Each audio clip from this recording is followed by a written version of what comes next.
Warning, spoilers are present in this episode. Third World Cinema Club. Hello, welcome back to Third World Cinema Club after a long hiatus. Yan. I'm John Tawasel from the blog Press and Confusion.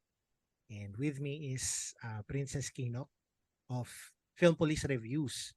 Now, Ces will be moderating this talk for today about Cinemalay 2023. So, Ces, will you do the honors of introducing our guests for today? Hi! So, whoever you are who's watching this live as a rewatcher, kung nanonood kayo ngayon, share ko muna. Yes, my name is Ces from Police Reviews. And now we have the Wednesday group edition of our That's entertaining. beloved Society of Filipino Film Reviewers. So we have, first up, is Roy Nara. Hi, I'm Roy. I contribute my reviews at Film Police Reviews. Chinecheck na says. Outside of that, I work in the media industry at 1PH and 1 News. I also teach at Ateneo. I'm teaching art at there. Yun lang. Thanks, Roy. And we have Paul. Hello. My name is Paul. My experience is a little bit unconventional kasi for the longest time I've been reviewing international films. So it wasn't until a few years ago that I joined SFFR and I began covering local films. So I work for a digital marketing and BPO company by day, and I write for a New York-based online publication, The Movie Buff and The Movie Blogger. And I also write for the Asian Cut, so Asian cinema naman siya. So ayan, nice to meet you all. Wow, pinapawisan ako sa credentials. Ano Alright. tayo sa credentials? Next up is Christine Magpide. Hello everyone. I'm Christine, pero my students and colleagues call me Ching. Currently, I'm a University Research Associate too from UP Diliman, and I'm also an editor and a textbook author and creative writer.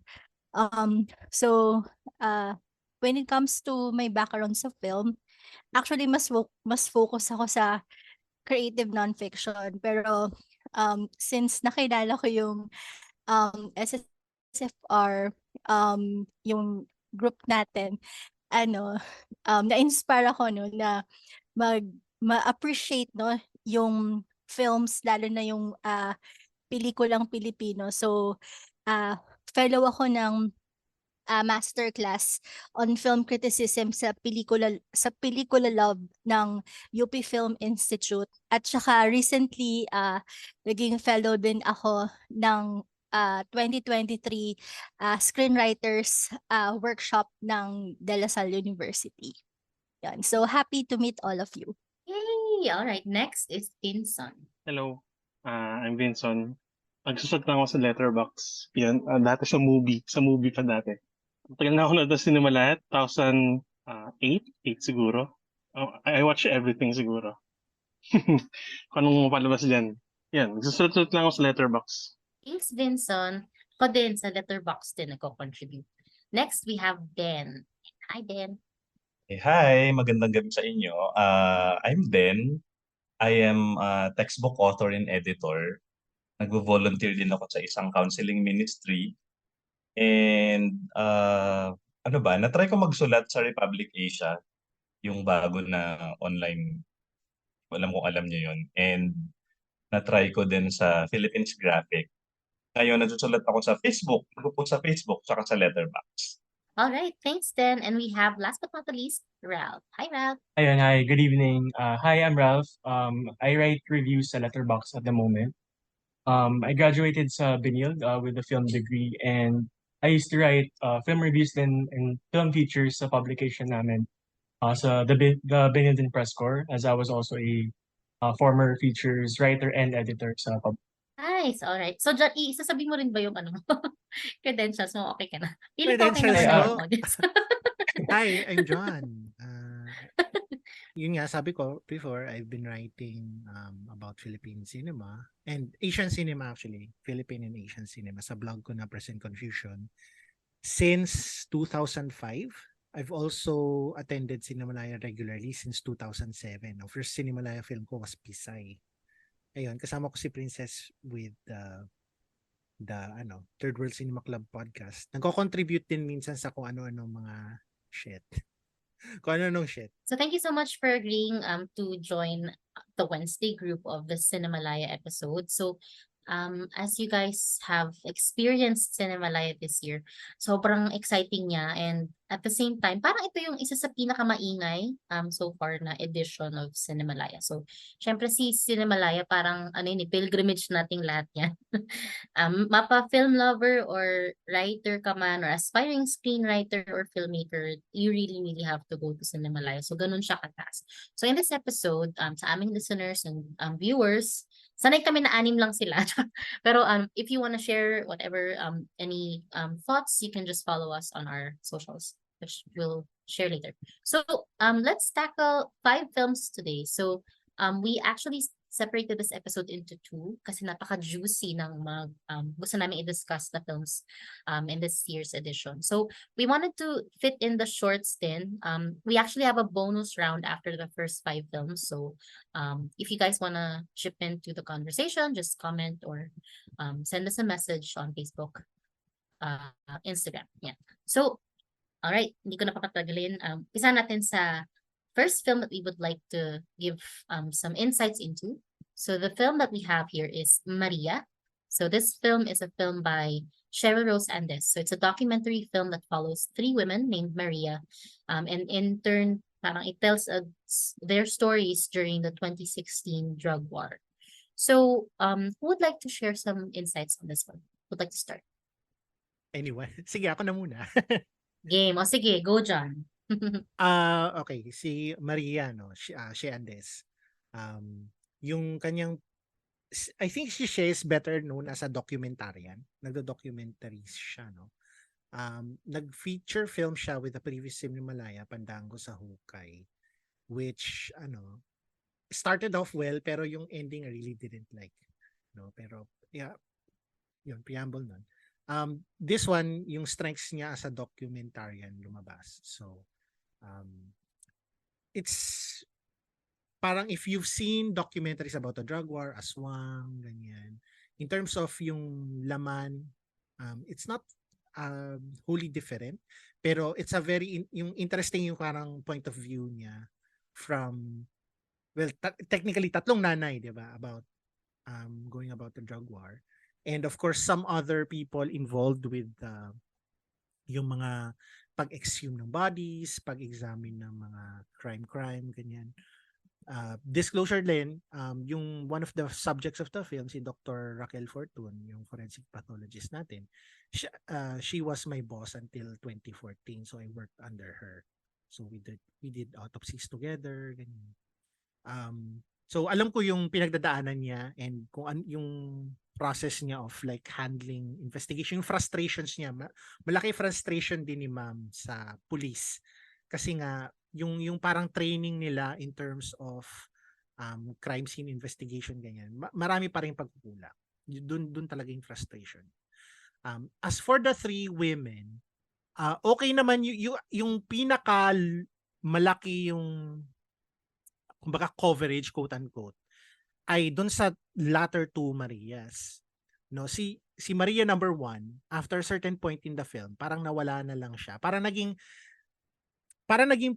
ayoko parang naging punchline siya to a something. Parang it's nandun siya to prove some sort of point na sana nakita pa natin yung repercussions nung decision niya dun sa gitna ng pelikula, as the film goes on. Parang nakita, may blurb na lang siya sa huli, yun na lang yung nakita ko.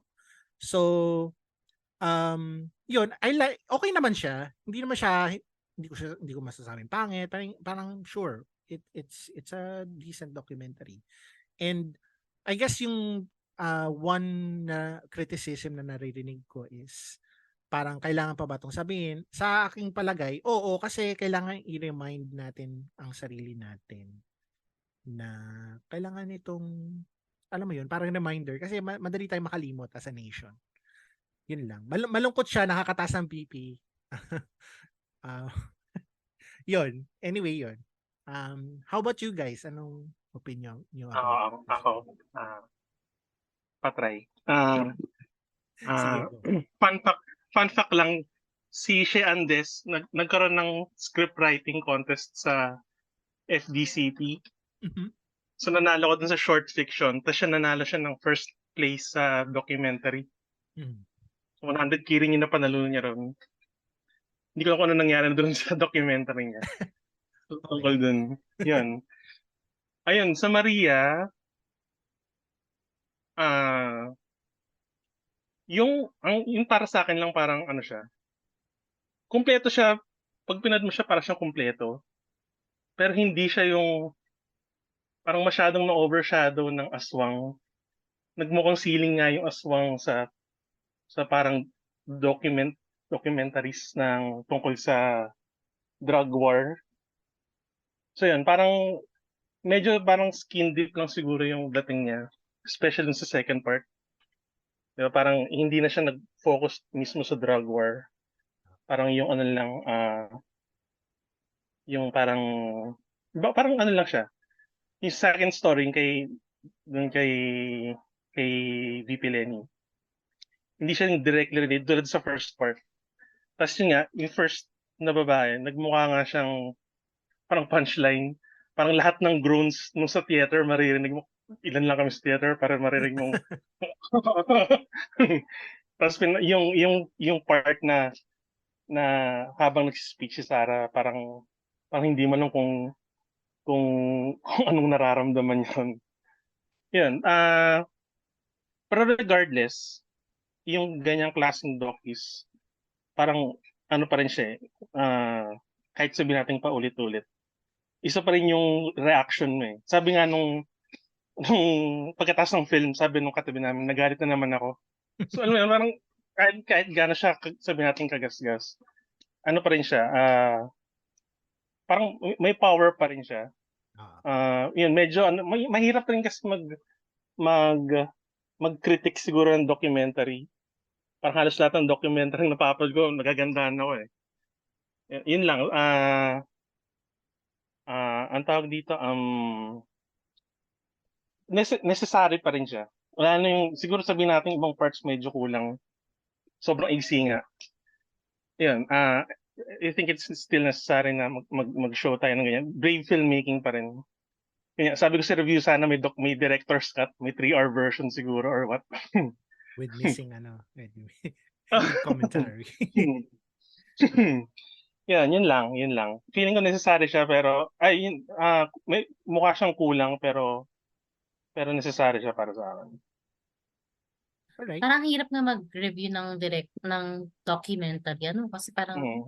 meron siyang certain thought or point na Parang pag it tumingin ka will nga really ng make mga you, documentary sa Rotten Tomatoes, laging laging 100% yung rating.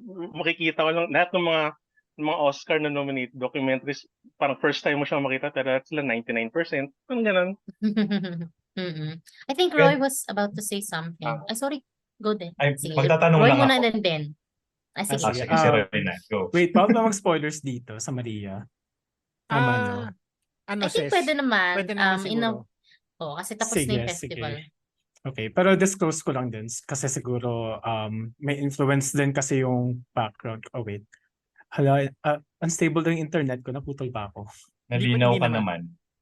Okay. So, disclose ko lang yung background ko kasi it might have influenced din yung thoughts ko sa Maria. So, ayun, first nag-work ako sa media. So, very exposed ako sa mga ganitong balita. Second, my first job kasi was a reporter nun sa isang dyaryo and I covered the war on drugs during si Bato yung PNP chief nun. So, everyday nakakarinig ako ng mga ganitong storya. So, nung napanood ko ngayon Maria, naisip ko, parang okay, walang bago dito, admittedly. And sayang kasi feeling ko meron siyang potential na mag-introduce ng something na bago. And I think yung intention din dito kasi ni Shea Andes is ilagay yung perspective sa war on drugs from the women's perspective kasi usually parang male-centric yung dinidiscuss lagi when it comes to war on drugs eh. So bihira na nakakarinig tayo ng story ng mga nanay, ng mga ate, ganun. So that could have been further develop pa sana. Pero ayun, admittedly, I was kind of disappointed na parang it's the same thing then that not just only na I saw sa mga documentaries, local and international, but even in the news, no? So, doon lang nasayangan. Pero like, siguro the parts that I really like sa Maria, it's not only its intention na i-remind sa publiko kung gaano nga ba brutal yung war on drugs. And I think I like that aspect na very graphic siya. Like yung mga patay na katawan, pinapakita talaga. Yung scene of the crime, sobrang, as in, at some point, parang masusuka ako kasi sobrang graphic talaga nung dugo, nung buto, etc. And I think at some point, kailangan nating ipakita yun talaga eh. Hindi natin kailangan i-censor yun para makita natin yung gravity of the situation. I also really like din yung editing nga dito ni Benjamin Tolentino, especially doon sa First Maria, doon sa part na nung nireveal na si First Maria pala is isang BBM Sara supporter. I like yung pagkakatagpi doon na parang 'di ba nag-cheer si First Maria and then nung sinasabi ni Sara Duterte na itutuloy niya yung crime programs ng kanyang tatay, parang doon pinapakita ni ito lang yung pagka-interpret ko na parang merong sense sa parang nabahala si First Maria na hala, like parang yung nightmare niya tutuloy-tuloy pa rin pala even dun sa kanyang bagong isusupport. And dun ako parang mas nagka-interest na parang bakit ganun yung naging decision niya? Bakit after all of these years, na-meet na nga niya si Leni Robredo at some point, diba? Bakit pinili pa rin niya maging BBM Sara supporter? And unfortunately, tumigil na dun. And yun na yung strongest suit sana. And then ay nagpatuloy na sa Second Maria and kay Leni. And for me, I mean, to disclose hindi ako Marcos supporter. I voted for Leni. I felt na weakest nga yung yung pagkaka-develop pa kay Leni kasi at some point it felt like a campaign ad already na again we already saw before. So I guess ang hinahanap ko is ano na yung perspective mo dito after mong matalo? Parang nagmukha lang siyang campaign interview na why did you do this? What did you feel after you lost? Ganun. So ayun, nasayangan lang talaga ako. There's so much potential that could have been further developed from my perspective about Maria. Yun lang. Alright, thanks so much, Roy. Wow, iba talaga pagka sa media ka nag-work and then you see documentaries like this, no? I mean, ayun nga, disclaimer guys, so I have not seen a single Cinemalay episode, kaya ako yung nag-moderate. And it does sound interesting kasi parang yun nga di ba lahat tayo, very heavy yung tingin natin sa mga documentaries, especially about EJK. And that's the same question that we might ask na, okay, so what's the point? Or I know the point is, to show the realities to people who are not aware of the implicities of EJK. But then, yun talaga yung question na mapapaisipin, okay, what's next? Like, what happens next? Ganun, no? Parang kahit na ayaw naman siguro ng filmmaker na yun yung maging question. But as an audience member, that's the next question that you'd ask. Okay, I've seen this before. Kasi yun yung mga ibang reviews na nabasa ko about this na it's not something that they haven't seen before. Yun lang yung point na mababa. It was well made daw, but it's not something that they haven't seen before. Alright, so any more May tanong lang insights? ako. May tanong Go. siguro ako since hindi ko siya napanood, so gusto kong tanungin yung mga nakapanood para lang malagay sa perspective yung mga sinasabing kakulangan. Since babae siya, gusto ko lang sigurong malaman.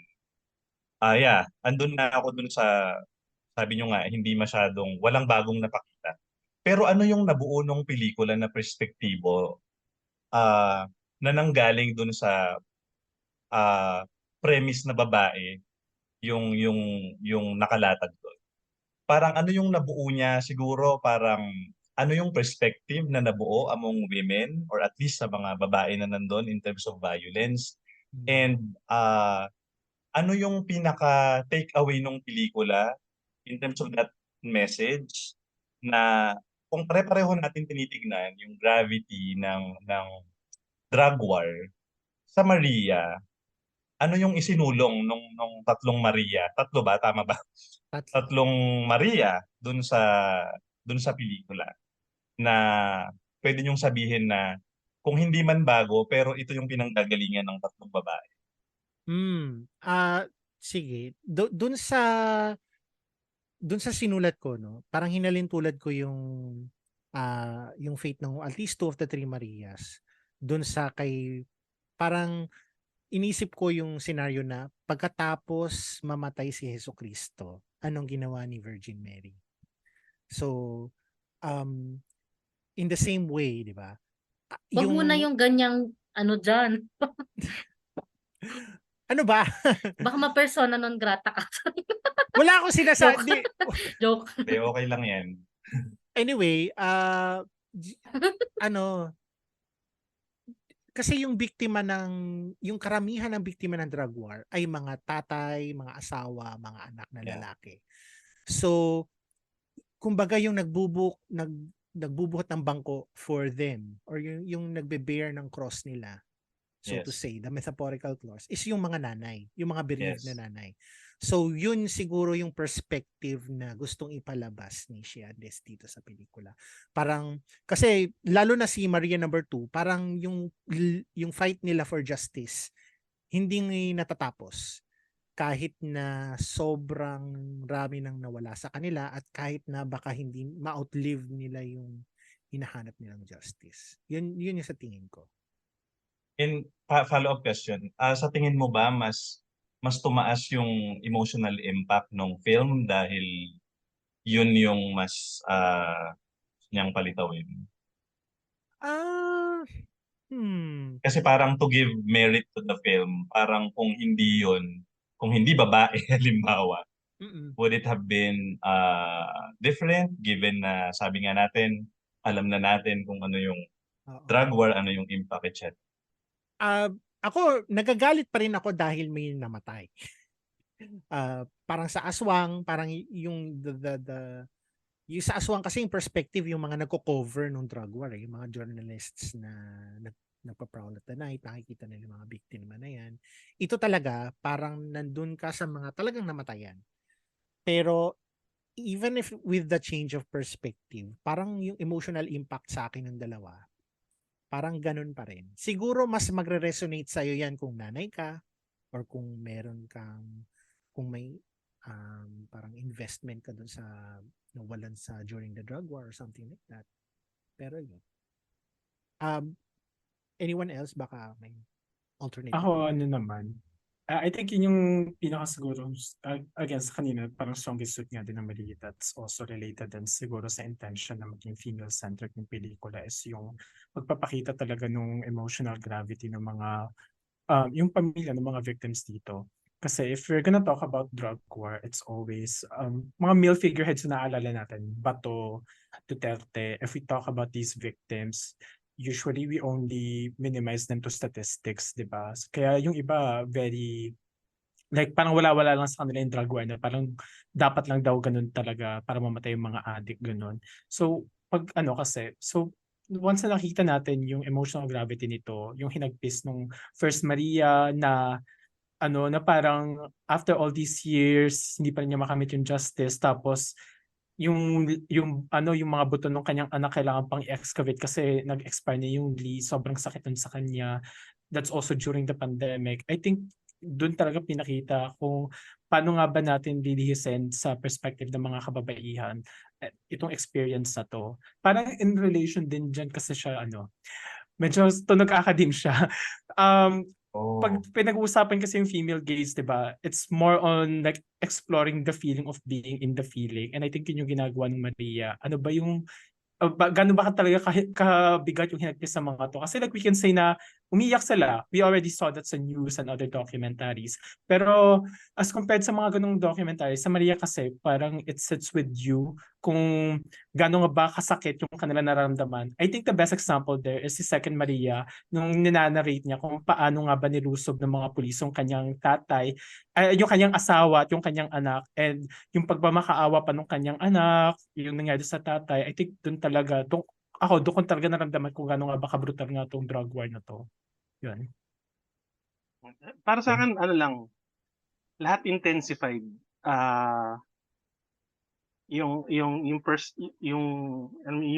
Mas intensified yung lungkot dun sa part 1. Tapos yung parang effort to overturn yung regime sa part 2, yung part 3, yung effort na magkaroon ng justice. Yun, yun nga, tama nga, hindi mo nga masyadong nakikita yung mga nanay. Nakikita mo na yung mga nanay doon sa mga pictures na umiiyak sila eh. Yun siguro, yun yung pinaka difference niya siguro dun sa yung female perspective nga.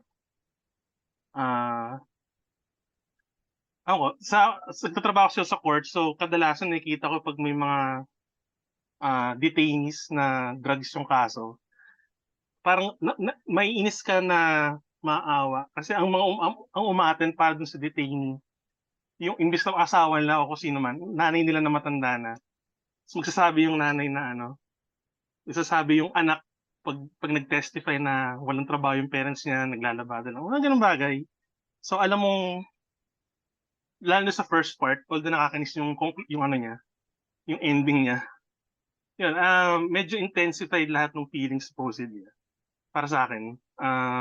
Yun, mas ramdam mo na mas malungkot, intense yung lungkot pag sa mother's perspective, tapos dalawa pa yung namatay dun sa Wen.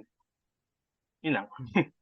Siguro to add then to Vincent, no, I think kasi, I think the usual image nga ng mga babae during the drug war is sila yung umiiyak. Pero in Maria kasi may attempts to humanize these people. Like, I like talaga yung small moment ni First Maria nung nakita niya si Lenny sa simbahan. Tapos sabi niya, ang una niyang comment is, ay, ang liit lang pala niya. So parang, it adds more characters to these people. They're not just simply the stereotypical image na umiiyak na nanay. Gusto ko din yung part na we get to know the second Maria na hindi lang siya namatayan, isa din siyang I don't know kung ano exactly yung trabaho niya, basta gumagawa siya ng mga turmeric powder na later in-offer niya kay Lenny. So yan, parang siguro another strength din ng Maria is they humanize these female personalities, so they're more than just like yung parang the Virgin Mary image sa Pieta, ganun. So, ayun. Nice, thank you. Salamat sa mga Thank you so sagot. much, Tintin, sa question. So we have some bonus questions pero later on na lang natin siya i-tackle. So very interesting yung mga tanong sa comment section. So if wala na kayo ibang gustong i-share or i-add, let's move on to the next film. So this next film that we're gonna tackle is Ang Duyan ng Magiting, a film by Dustin Celestino. So it's a film about different stories of life and violence in the Philippines. So who would like to start? Siguro, anybody who would like to start. Na hindi si John, kasi si John yung kanina. Sige. Ralph or Ching, have you guys seen Ang Duyan ng Magiting? May masabi sa duyan na magiting. Hello? I haven't Hi. seen it actually. Okay, it's fine, it's all right. Sige, si Vincent, have you seen? Ayun, pero What do you think to of? anyone here na nakapanood, parang sorry. I have a question lang. Go. Mm-mm. I guess yun lang is parang I've read something nga parang it's tama ba? It's an anthology of like different stories. Parang I would like, kasi I'm curious din to watch it. I didn't get the chance to, but anyway, I'm curious lang as to like how are these stories like ano yung effect niya by like being connected or like being not connected, kasi parang nga may mga I've read some reviews na parang hindi na gusto yung ganitong part. Parang as a whole, like how does it, I just want to know. And thank Ralph, you. have you watched yung previous ni Dustin, yung Utopia? No.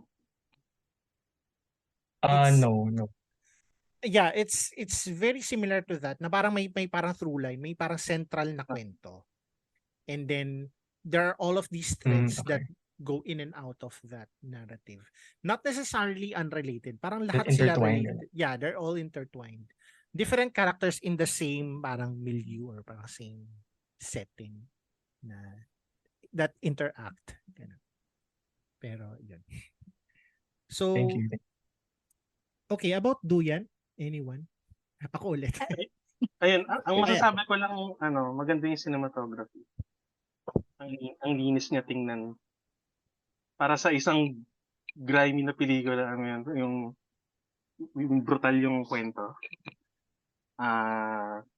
Bright, bright siya na pelikula. Yes, Ching, you have Oo. something. Yes, siguro sa akin, sa lahat ng Cinemalaya, ito yung excited akong panoorin kasi nakita ko yung trailer, tas ang ganda. So nung napanood ko naman siya, it didn't disappoint me naman kasi nga based doon sa nakita kong trailer, it is what I would mean, ano siya, nakapasa naman siya dun sa sets nung inaasahan ko.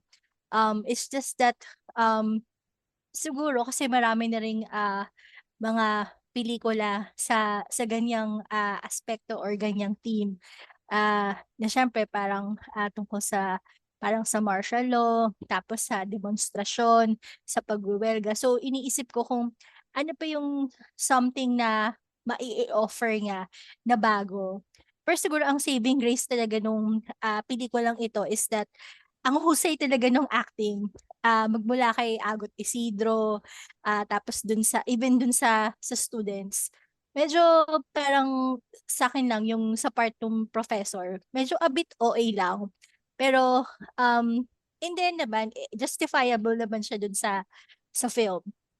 So siguro sa akin is parang medyo nakulangan lang ako dun sa kung ano yung parang pinaka parang challenge dun sa viewer na mag-offer ng something pa na bago kasi may mga ganyan na rin ibang pelikula. But overall, maganda din naman talaga siya, lalo ni acting. Acting is very superb for me. Akala ko mananalo si Paul O'Hara o si Jojit dun. Oo, Mukhang akala ko din. Or si Pero, Agot. Ay, hindi. ginawa na lang nilang ano siguro, no, parang ensemble, parang Oo instead nga. of parang give space to others, ganun. Sila na lang yung binigay. Pero agree ako, sobrang it has some of the best parang performances in this year's Cinemalaya. Si Dustin naman, he's talagang playwright siya. Although medyo I don't really see the film as a play on film, quote unquote. Nilagyan talaga niya ng cinematic technique yung nangyayari sa screen. Tsaka yung dialogue niya, well, very may pagka-discursive, parang nagdedebate siya, isang mahabang debate siya about yung gusto niyang pag-usapan, which is yung parang utility ng ano ba yung gamit ng violence at ano ba yung role niya sa nationalism, sa love of country, very ano siya, very angry siya na pelikula. Maraming repressed na galit. Nakipag-usap kami ni Jason Tanliwag, isa ring member ng SSFR, after the film showing. Ang sabi niya is, yun nga, parang there's yung that anger in the context of violence, repressed anger in the context of violence, tsaka yung pagka-apply nun sa parang yung masculine na system na it tends to have people do violent things. I mean, the ending of the film is literally two angry men about to commit violence, di ba? Although may dimensions din yan, like yung si Paulo O'Hara tsaka yung kanyang asawa dun sa kama. I mean, the wife is the one that's driving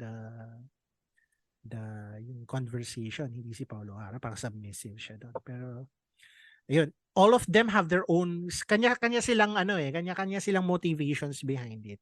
Hindi mo naman yung masasabi mo na yung galit yung character ni Paulo O'Hara as a policeman towards yung mga activist is because nawalan sila ng anak sa Rizal Day bombing. Pero very valid naman yung motivations ng mga characters, kunyari ni Jojit Alonso or nung dalawa, si Mikoy Morales tsaka si Dylan Ray Talon, kasi yun nga, marami talagang injustice na nangyayari sa society natin. So ayun, it's an interesting, it's well presented siguro, ganun ang masasabi ko sa kanya. I don't necessarily agree with the points being made, pero I mean, gets ko naman, maganda yung pagkalatag. Does anyone else have any? Siguro katulad nung sinasabi ko kanina, yung As If It's True, nasorpresa ako sa As If It's nasorpresa, I mean, hindi na sorpresa dahil sobrang bago. Pero alam mo yung may expectation kapag nanonood ka ng dialogue-driven na pelikula. Yes. Tapos meron kang sense, meron kang feeling na ano ba to, magiging dragging ba to? May ganun ka sa simula. And yung siguro yung unang tanong kanina ni Ralph, kasi yung pelikula, parang gusto ko yung feeling na parang vignette, 'di ba? Yung mga parts, pero konektado talaga sila. Ah. And gustong-gusto ko na nag-escalate siya talaga into what the film wants to say. And I think yun yung actually sa documentary naisip ko lang parang yun din yung mga comment ko minsan, yung kung paanong hindi okay yung escalation ng narrative sa documentary. Alam mo yung tipong mataas sa simula, tapos bababa sa gitna, tapos tataas ng konti, bababa sa dulo. Itong Duyan ng Magiting, sobrang umakyat talaga siya. I think strength niya talaga yung in-intensify niya yung point of view ng mga characters at in-intensify niya yung the way they were delivered. Kasi yun yung storytelling design niya eh. Parang magdedebate tayo, sabi nga ni Jan kanina. Parang pagdebatehan natin to. And for such a subject on violence, I think sakto yung napili ni Dustin na disenyo nung pagkukwento kasi these are the messages that I think Filipinos need to hear. Ito yung mga klase ng mga mensahe na kailangang bine-verbalize. Kaya hindi rin ako talaga agree na sinabi sa ibang mga review na preachy siya. Kasi it didn't feel that way. It didn't feel that way siguro dahil maayos na nalatag yung premise. Alam mo yun, di ba ganun naman yung pelikula? Parang nagrereklamo tayo minsan sa pelikula kapag may inconsistency sa tone, may inconsistency doon sa, alam mo yun, doon sa expectation na inaasahan mo, etc., etc. Pero ito, pinanindigan niya kung ano yung form niya, pinanindigan niya kung ano yung mensahe niya, and yung pagtaas niya hanggang dulo, yun talaga yun eh. I think, kaya siguro ako nagulat kasi ini-expect ko na parang, saan ba dito yung sinasabi ng mga tao na parang hindi daw bumagay yung theater treatment. Na in fact, yung sense ng theater, ang liit lang din eh. Ang liit lang din ng pakiramdam na theater siya. And yung part na yon na nandun sila, yung asawa ni Paolo O'Hara, tapos nandun yung, di ba, nandun yung parang dun pa lang sinabi kung paano in-interrogate yung ano pangalan nun, yung lalaki na supposedly pinatay pero hindi. Ang ganda nung eksena na yon kahit mahaba. Parang nung una parang kailan ba matatapos to? Pero pag inisip mo in hindsight, parang teka, ang ganda nung eksena kasi parang yun yung point of view na ganito ka-intense yung emosyon ng mga tao in terms of revenge, in terms of violence, etc., etc. Na parang nawalan ng sense yung pag-iisip ng mga tao kasi basically yun talaga yung tingin ng mga tao ngayon in terms of justice. 'Di ba? Parang sabog-sabog yung justice kasi ganito natin iisipin. Ganito iniisip ng mga tao yung kung paano nila makukuha yung justice. So para sa akin parang it's a pleasant surprise na wow, parang pinanindigan niya kung ano siya from the very beginning and in-intensify niya talaga yung message hanggang dulo and pumasok talaga siya. And I was entertained din in fairness kasi ang daming humorous na part sa pelikula na parang feeling ko ang ganda niyang pangpasag din nung pagkaseryoso nung subject, yung mga hirit ni Between Escalante, alam mo yon, yung mga hirit, yung alam mo yung intensity ni Agot Isidro tapos may mga binibitawan siyang salita na napapahagalpak yung mga tao. And yun din siguro na parang ewan ko baka ano rin yon, baka parang trying to play out din dun sa ano ba, parang nakakatawa na rin talaga tayo, no? Parang ito yung mga issue natin na hindi natin siniseryoso pero seryoso siya talaga. Actually, in a way, parang kung ano siya medyo comedy siya, di ba? Parang, Yeah, di ba? yeah.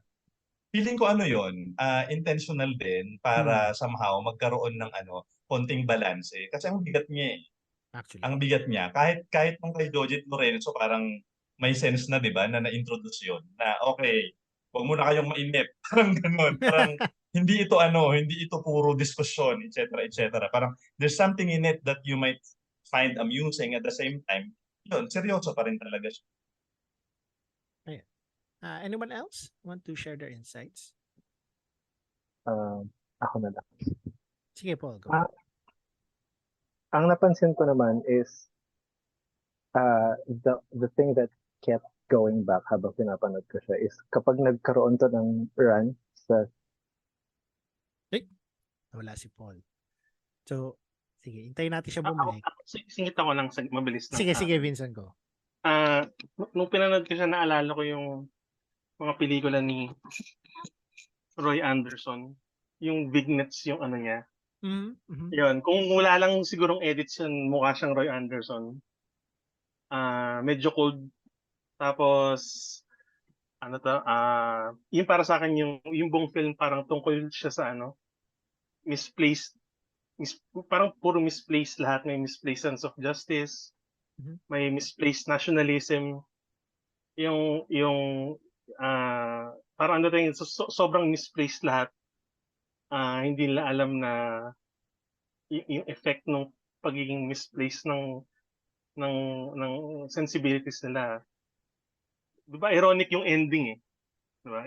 The fact na hindi pa pinuputok ni Paolo O'Hara yung baril niya ever versus dun kay Jojit Lorenzo, diba?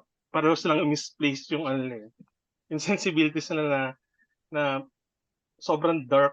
Parang parang may humor yung kahit yung ending parang nakakatawa siyang ewan eh. Sobrang dark pero sa pinagagawa nila punta sila sa ganong situation. Yan, yan para sa parang lahat ng misplacement tackle doon. Okay. Maraming ganung Pilipino basically. Ayun, Paul, ano? Si Paul. Ayan, naputol ako. I'm sorry. Okay lang. Yun, the only thing na nagpa-play sa utak ko nung pinapanood ko siya is kapag naging play yung film, it would work just as fine, if not better. Kasi just to piggyback on some points na na-raise na rin. So, the movie was basically a 2-hour discourse ng idealism, tapos different points of view on where people stand in terms of nationalism. Tapos, I also appreciate na na-humanize nila yung mga characters regardless of which side of the spectrum. And you either feel, hindi mo kamumuhian entirely yung isang character. Kasi Dustin and the filmmakers made sure na parang, okay, multifaceted yung characterizations nila. So, na-flesh out siya. And yung kagaya ng sabi ni Den kanina, it's good that there were comedic elements para may levity sa film. Kasi ang bigat ng pinag-usapan. And so, to think na parang clinical approach pa nga siya dahil wala talagang actual violence na pinakita. More on the dialogue. Tapos it's up to the audiences to make do of what they were hearing. Kaya kailangan ng comedy. So, ang ganda rin ng pagkakalatag ng comedy doon. So, siguro may medyo dialogue heavy lang siya. So, I understand that it's not, it might not be everyone's cup of tea. Pero overall, the film presented the message well. And ayun. So, ang scene stealer sa akin yung sampal ni Agot Isidro.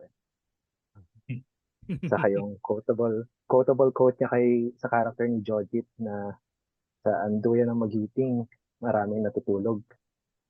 Yeah. Pero walang gumigising. So, may mga quotable quotes doon sa film na you would realize na Celestino and the filmmakers intentionally put para din magstay siya sa consciousness ng audience. So for me, that's a good thing. Ay, Alright. ako gusto ko lang mag-shoutout sa friend kong si Carly Domingo. Wow! Ano, she worked on this film as their production manager. So, yeah. Sayang di ko napanood. Alright. Ano, Ses? Next na ba tayo? Is there any more? Are there any more parang things you wanna say about Duyan?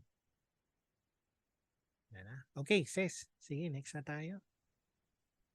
So, our next film is one of the film that I think was raved so much online. It's Kitling.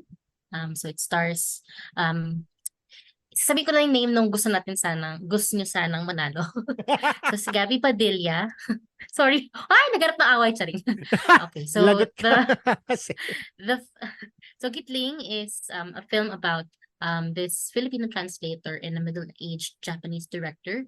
And here we sort of test the limits of language and understanding since they come from different languages. So who would like to start with Kitling? Teka, try natin si Ralph. Ralph, how about you? Hello. Yes, hi.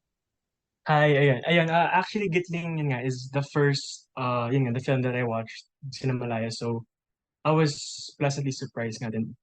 Parang it started off strong for me because I really enjoyed it.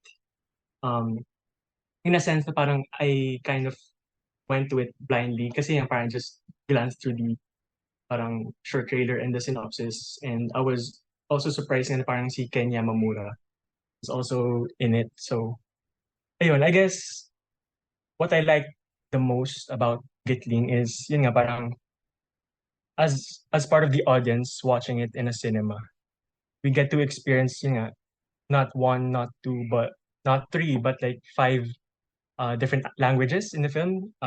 Filipino, English, Filipino, Japanese, and the language that was made up by Gabby Padilla's character. So in a way, parang it also became an immersive experience.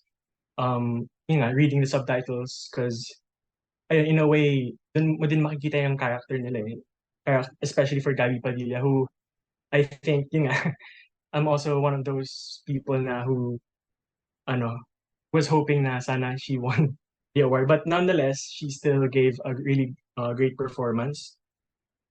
And ayun, parang the film really is like in a way quiet.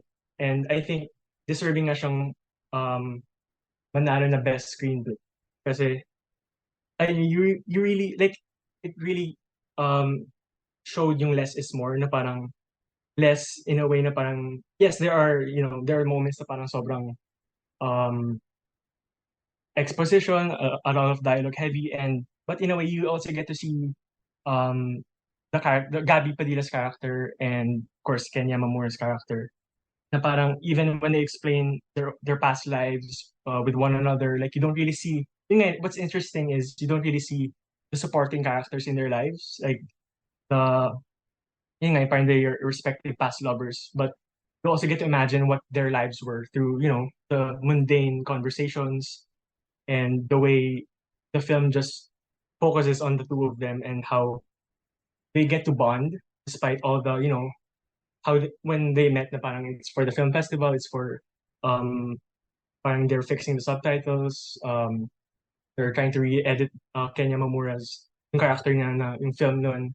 So parang in a way there's just this beauty behind all the mundane and the quietness.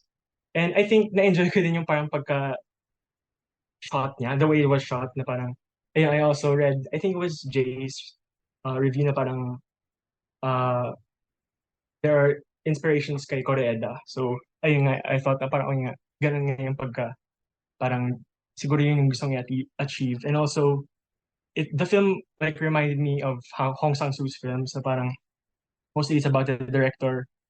And ayun, parang I just love yung mga films na that centers on filmmakers or like creatives that in a way it's an extension of the filmmaker. Parang they somehow inject themselves into the film through the characters who are creatives.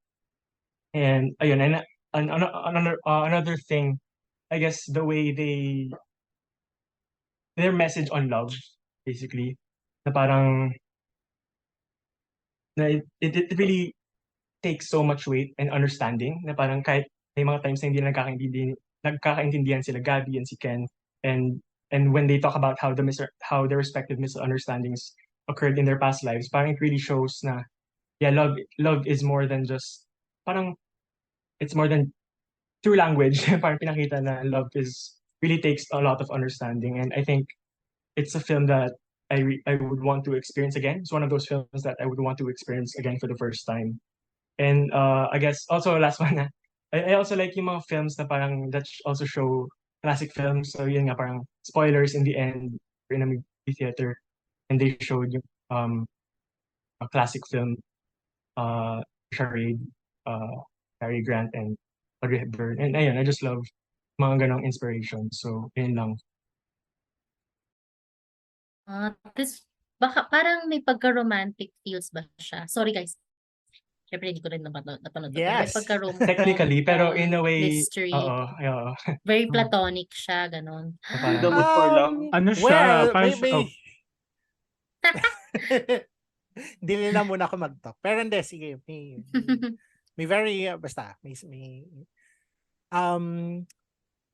platonic nga ba siya or romantic? I think it's more romantic eh.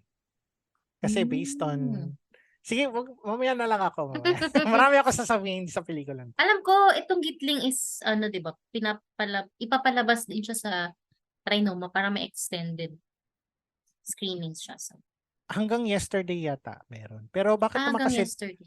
bakit Trinoma? Medyo madilim yung projection ng Trinoma. Wala ka Opo, makikita. if you're listening, Char, Trinoma, come on, Chos. Di ba nga Game, medyo so, low light yung ano? cinematography ng Gitling. Tapos dun mo pa ipapalabas. Pinanood ko siya sa Trinoma, kita naman yung ano, yung nasa pool sila. Kitang-kita ko naman sila doon. Madilim din sa Glorieta. Ewan ko lang Oo. kung ako lang yun, pero madilim din sa Madilim sa Glorieta. Ayan. Sa PICC kasi ang ganda ng projection, maliwanag. So kahit na yung pool scene nila ni Gabby, kitang-kita mo lahat. Pero nag-worry ako baka sa Trinoma ang daming detail na nawala. Or... Ayala, Manila Bay, okay. In fairness sa Manila Bay, go-to cinema ko yun dito sa Manila. Yeah. Okay, for bonus round na yun, okay? Sige. Alright, so, okay, what did you think of Gitling, John? Sige. Yeah, nako. Alam mo, first time ko pinanood to, paglabas ko sa sine, alam mo yung parang tulala ka, parang pinaprocess mo yung pelikula. Parang, pumunta ako sa Delegates Lounge, umupo ako doon, kasi tumingin ako sa kawalan. Sobrang na-enjoy ko siya, in the sense na, yun nga, gaya ni Ralph, gusto ko siyang panoorin ulit for the first time. At in fairness, ako usually hindi ako nanonood ng Cinemalaya films twice within the festival. Ito talaga, nag-effort akong maghanap ng isa pang screening para mapanood. Kung papanoorin ko nga siya third time gagawin. Gusto ko siya kasi basta ganun. Marami na kasi din tayong pelikula about yung parang language as a means of understanding someone romantically as a person. Yung pinaka-example niyan sa akin is Isa Pa With Feelings, which is my favorite film ng 2019. No? It's a very, kung tutuusin, yung structure nitong Gitling, like these two people who meet in a transitory period in their lives, tapos magkakahiwalay sila. It's tawag dito, we've seen this before, pero it's not necessarily worse off for being something that we know. Parang ginagamit nung film yung pagka-metatextual niya to pointing its similarities to other films. Yun nga, explicitly it called out Chungking Express, films ni Wong Kar-wai, Or Sunset. Before Sunset, yung Sunset Trilogy. Also, yung sabi nga ni Ralph, Charade is screened at the end. Charade is about a translator. Si Audrey Hepburn was a translator in the film. Although, syempre, very different yung takbo ng pelikulang yun. So, it also shows that not just language as yung spoken language, but there are other forms of language that connect us. Unang-una dyan, pagkain. If you notice, yung unang ginawa ni Kenya Mamura nung lumabas siya sa Bacolod ay kumain siya ng lahat ng street food. Kasi pagkain sa kanya or cooking food, it's a sort of cultural language in itself. You can share your feelings through your food. The other one is mismo, again, medyo metatextual yung nangyari, the language of cinema itself, or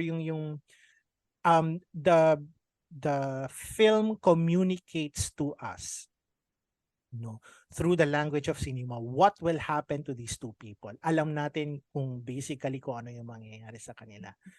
And we anticipated ina-anticipate na ko ito siguro yung mangyayari. We're hoping against hope, but it happens. So some people I know parang to them it's a detrimental yon. But for me it's a positive. It's something na parang by calling attention to itself, by calling its usage of the cinema language that we all share together, na-enhance yung experience ko sa panonood ng pelikula. Additionally, yung knowledge mo ng language itself really helps contextualize some scenes. Ako, I know a little Japanese. Siguro yung level ko is like between intermediate and beginner. Maraming eto spoiler na lang sa inyong lahat. Doon sa scene sa sinihan, diba? Nagsusalita yung dalawa. There are many ways of saying goodbye in Japanese. The most parang yung pinaka mabigat na way na magsabi ka ng goodbye is sayonara, which means goodbye forever. Hindi na tayo magkikita ulit. But kung pakinggan niyo yung scene na yun, Gabi says to Ken, Jane, which means see you later or see you. So, alam mo yun, there's a context of parang this is still open to continue. So if you don't know Japanese, you just relied on the subtitle translations, yung mga nuances na yun, baka hindi mo kagad ma-pick up. So with every layer of understanding, feel ko sa Hiligay, kung marunong ka maghiligay noon, kung marunong kang English, Tagalog, ganun, you would be able to pick up more layers from the film. And sa akin, parang it allows rewatches. Parang sobrang it's such a rich experience na talaga sobrang na-enjoy ko siya. It's one of my favorite Cinemalaya films. Not just, this year, but ever since nag-start ako man. Yes, yan, may mga nagtaas ng kamay. Sige, si Ching muna.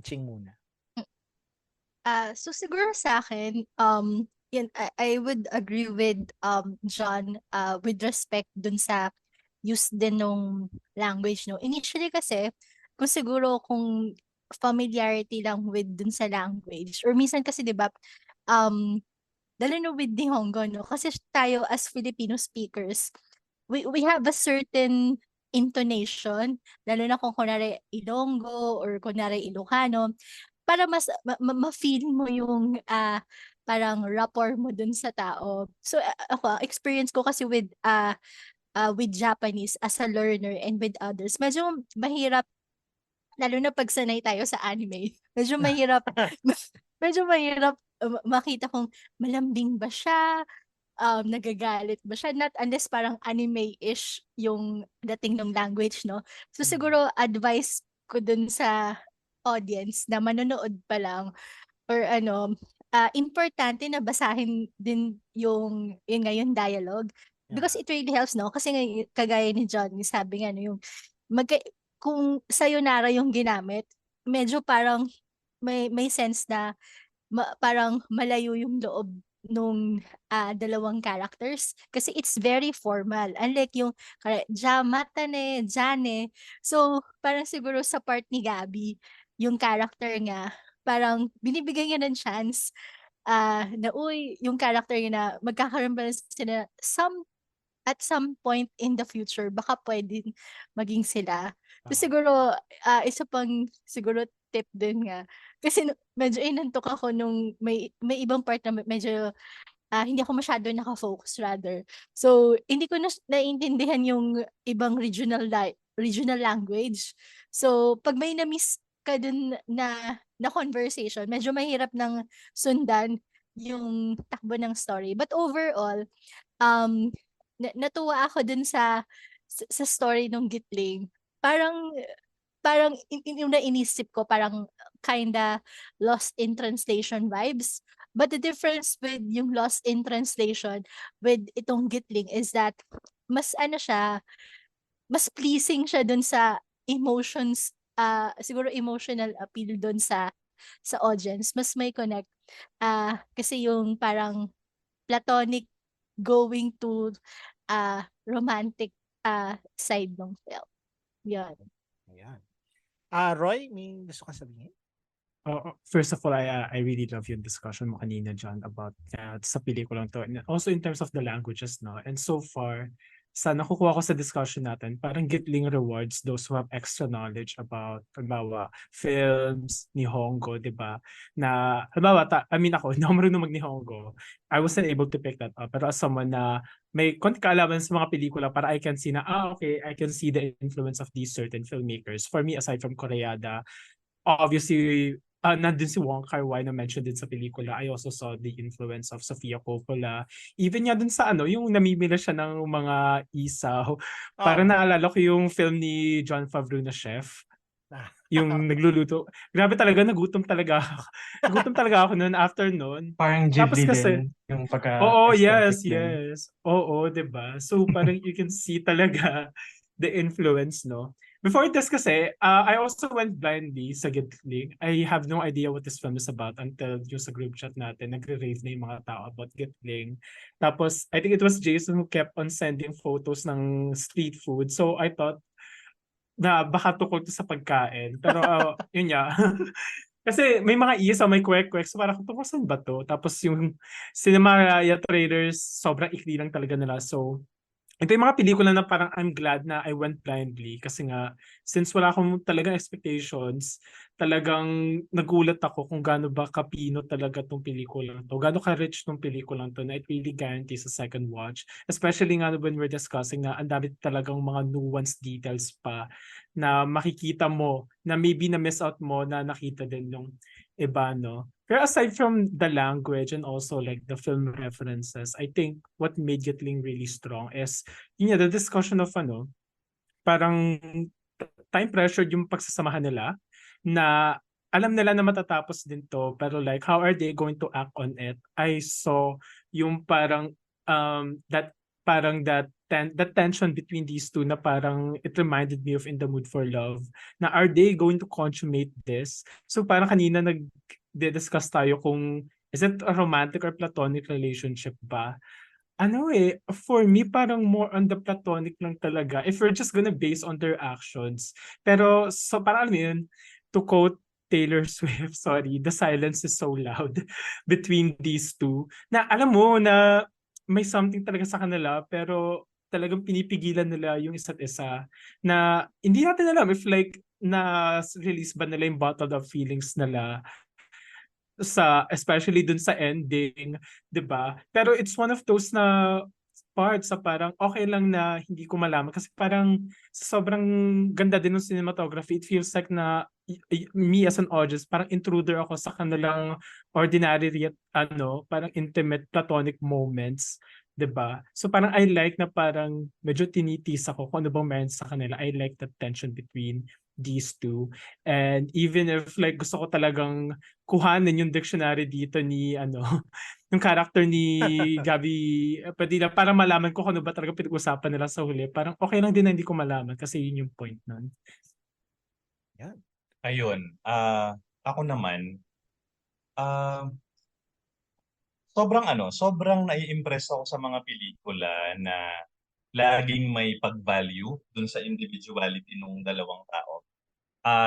It being, sige, pwede nating pagdebatihan kung romantic ba o kung ano ba yung nila. Kasi feeling ko, ang ganda ng latag ng pelikula, especially nung nagsimula silang mag-connect. Kasi parang, kung titignan mo, para siyang a seemingly fated love affair na lovely, but I would say disinclined or reluctant.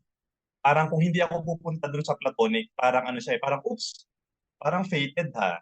'Di ba? Parang two people na nag-explore ng definition ng love, etc., etc. So parang pwede kayo eh. Pero disinclined, reluctant kasi nga ang daming mga factors. So parang ngayon lang na dinidiscuss ni Jan kanina yung nangyari yung sa ending, no, dahil may understanding siya sa Nihongo. Parang nagme-make sense, 'di ba? Na parang kung di ako nagkakamali si Gabby ang nag-open ng conversation about sa hypen. Tama ba ako? Correct me if I'm wrong. Siya yung nag-initiate, 'di ba, ng convo doon. Ah, dun sa conversation about the hypen, the Gitling. Mhm. Parang gusto ko yung point ng pelikula na 'di ba parang gitling para magkaroon ng ibang meaning yung dalawang pinagkonekta. Pero in the end, ang thrust talaga ng pelikula ay sabi din ni Roy kanina, fleeting yung connection nila. Fleeting pero malalim. Okay? Panandalian yung connection nila pero malalim. Hindi para i-take yung meaning ng pinag-connect ng gitling na dalawa sila, kundi para baunin ng bawat isa yung nauwi nila. So in short, pag sa ano 'di ba, pag sa vocabulary, parang compound word divided by a hyphen, 'di ba? Parang naiiba yung meaning lagpas dun sa definition ng individual words.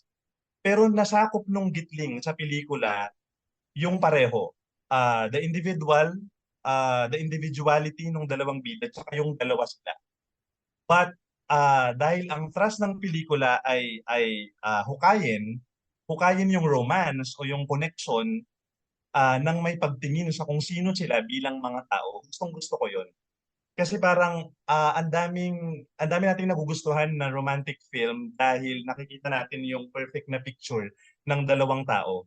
Pero itong pelikula na 'to, gusto niyang ipunto na parang, sige lang, pagsasamahin natin 'tong dalawang characters na 'to, hindi para bumuo tayo ng isang perfect pair, kundi para humugot tayo sa connection nilang dalawa para mas makita natin sila individually. And nung sinabi ni John kanina na gano'n yung meaning ng pag-goodbye ni Gabby, parang andun yung ano andun yung medyo hindi naman stark, pero konting kaibahan siguro kung paano binitbit ni Ken tsaka ni Gabby yung connection nilang dalawa.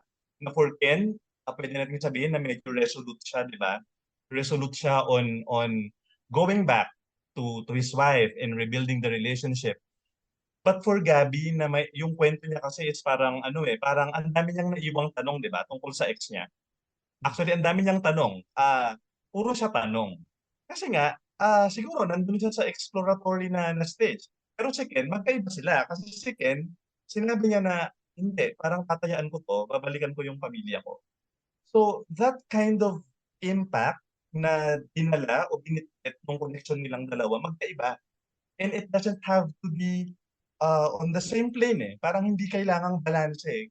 Kasi at nag-make sense siya nung sinabi ni Jan, na yun nga yung meaning nung pagpapaalam na see you later. Kasi nga, parang maybe for Gabby, parang hindi pa tapos yung exploration ko sa pakiramdam ko, sa buhay pag-ibig ko, etc. And pwedeng may madala pang meaning sa kanya yung connection nilang dalawa o kung ano man yung nabuo nilang lengguwahe sa pagkikita nila. So parang wala, niro-root ko lang talaga yung pelikula na na may pagpapahalaga sa individuality ng dalawang bida. Kahit sa Star Cinema hinahanap ko yun lagi.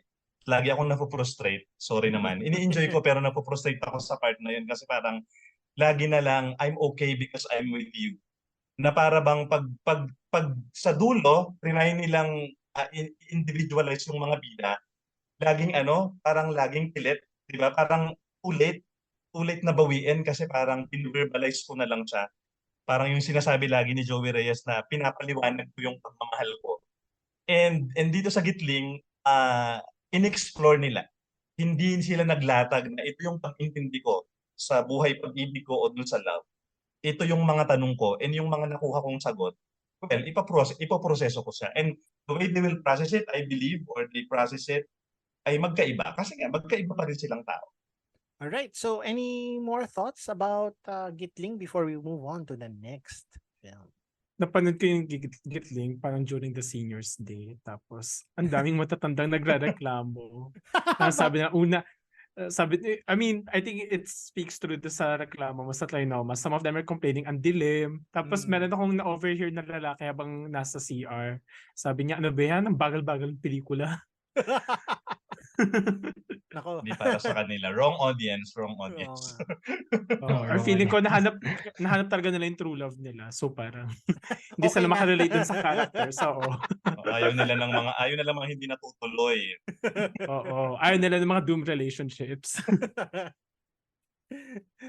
Ayun. So, let's move on to film number 4. It's Kevin Mayuga's When This Is All Over. So, this is a film about a disconnected desperate who forges a deal with a group of privileged misfits to plan a secret party at the height of a global pandemic for a chance to escape his reality. No? Ayun. Does anyone want to talk about When This Is All Over? Ano muna?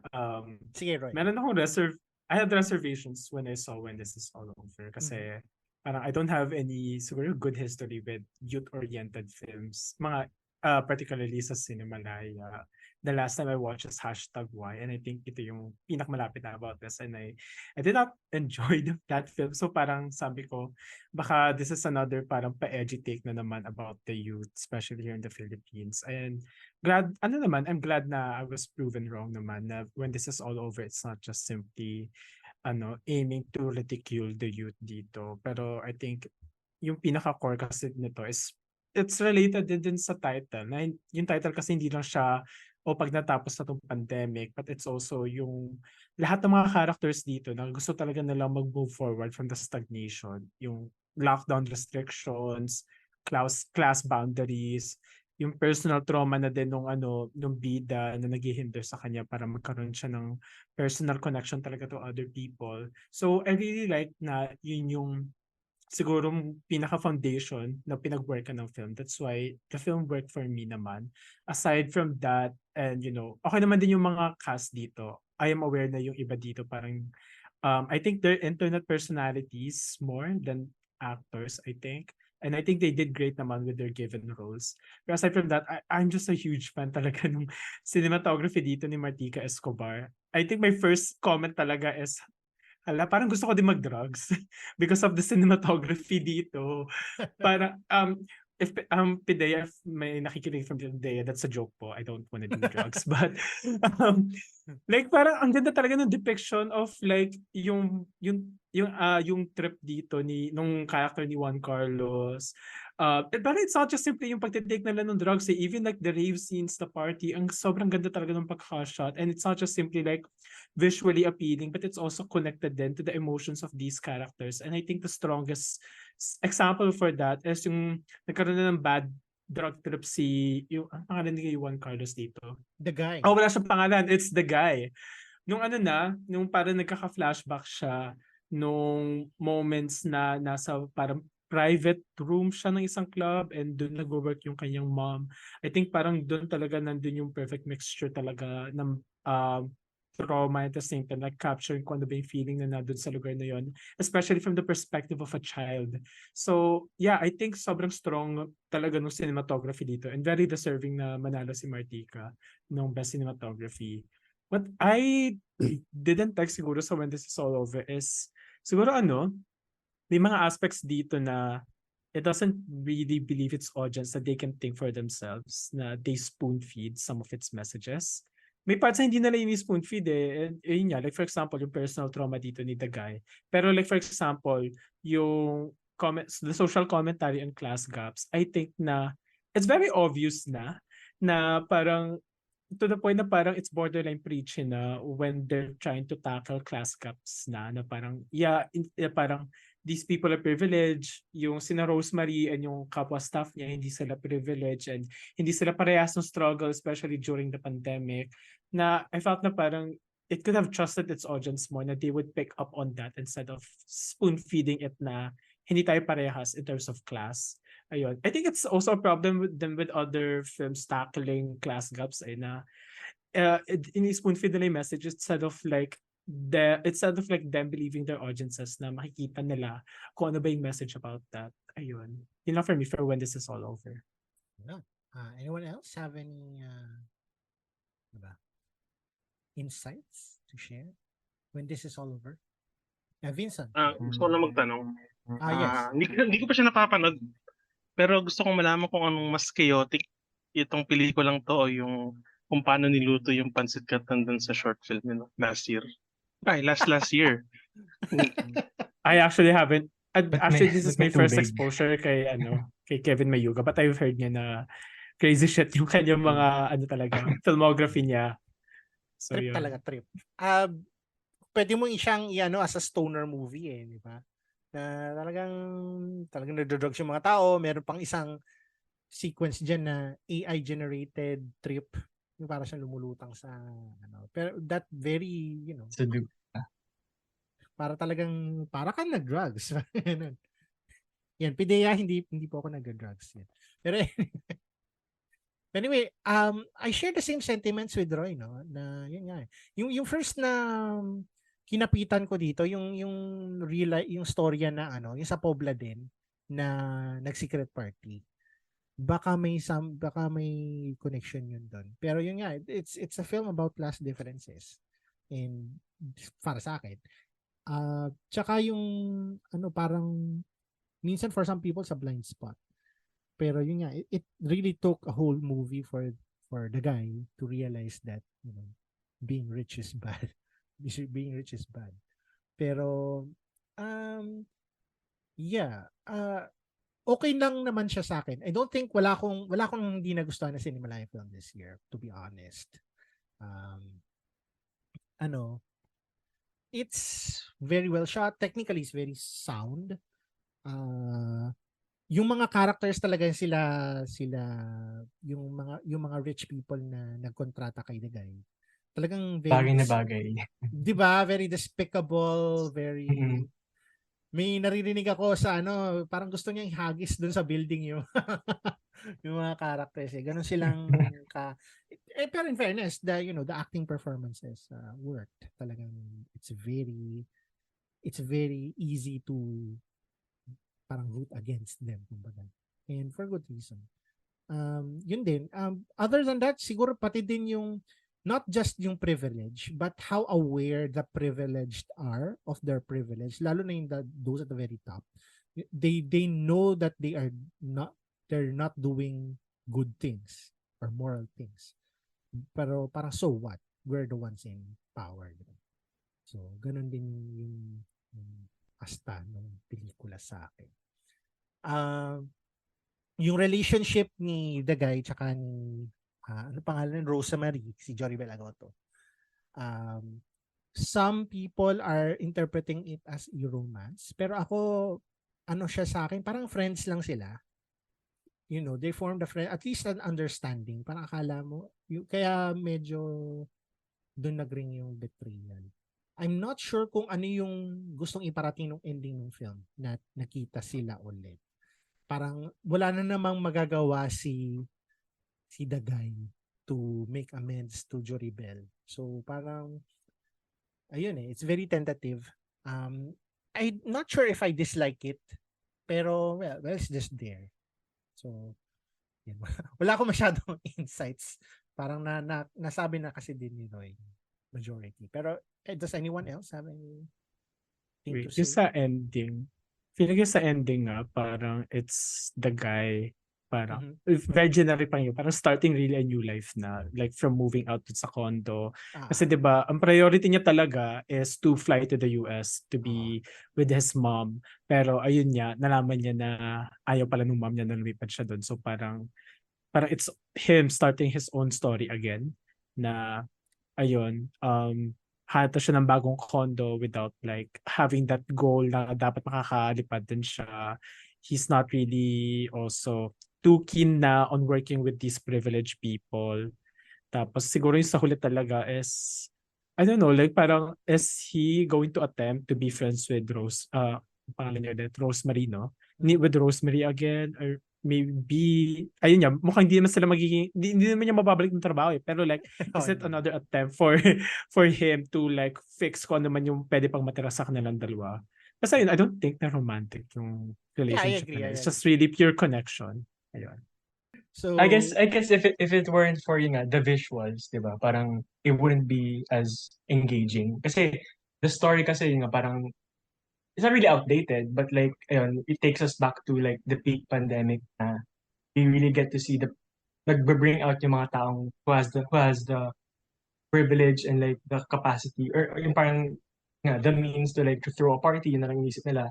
And sadly, there are people like that during that time na parang, ayun, it gives more light how we were as, as a society peak pandemic na parang, in a way, parang, ayun nga, like, you can see nasa penthouse yung mga, the rich kids na parang, I kind of saw a bit of like Parasite. They're very lightly na parang more in that Architecture na rin social no? class. In a way. And ayun nga, like, nasabi niyo na din na parang with the visuals, really strong point. And from Martika and her cinematography na parang, it really immerses you in a way kahit never ka pa nag-drugs, parang yun talaga yung parang siguro naging focus nila. Parang you have to deliver this kind of visual presence to the audience para maramdaman mo siguro naramdaman mo yung character ni JK, which is yun nga, again, I really enjoyed his performance. Parang it's a perfect companion piece to his performance nung sa Blue Loop. Where in a way, it also brings a different kind of acting from JK. And ayun, again, the cast, na-enjoy ko din na parang sarap nila sa pakin kasi ganun nga, parang perfect sila sa role. Ayun naman din. It's on my end. I also enjoyed na parang just this film. This is from my friend. I think you can use when this is over like a test sa mga friends mo kasi like they heard daw some audiences, mga bata pa sila and ang na-pick up nila sa movie is grabe talaga nung pandemya, wala tayong magawa. So parang out of all of that, parang yun yung nakuha mong message. Okay. So siguro you're one of those privileged assholes siguro. Yun lang naman. Part of the problem. You are. Yeah. Yun. So, yun guys. So finally, let's go to the last film of this discussion before we go to the bonus round. Which also happens to be the festival's best film. It's Iti Mapukpukaw by Carl Joseph Papa. So it's about this animator played by Carlo Aquino who visually looks like he doesn't have a mouth. So he doesn't speak to his colleagues. He communicates by way of a whiteboard. One day, he learns that his uncle has died, and that triggers a whole cascade of events, so to say, that involves aliens trying to take away his body. And it's all done in wonderful rotoscope animation in the style of Richard Linklater's, like for example, Waking Life or Scanner Darkly. So, does anyone want to start on the discussion for Iti Mapukpukaw or The Missing? Ayan. Ching, how about you? Let's go. So sa akin, for me, in terms ng storyline or plot, sa akin ito yung pinaka the best. Kasi, alam mo yun, as it is, mabigat yung, it's hard not to discuss and to depict on film about abuse. So, ang unique din lang nung pagkaka-use ng tool in a form nung lalo na yung uniqueness ng character na animator siya.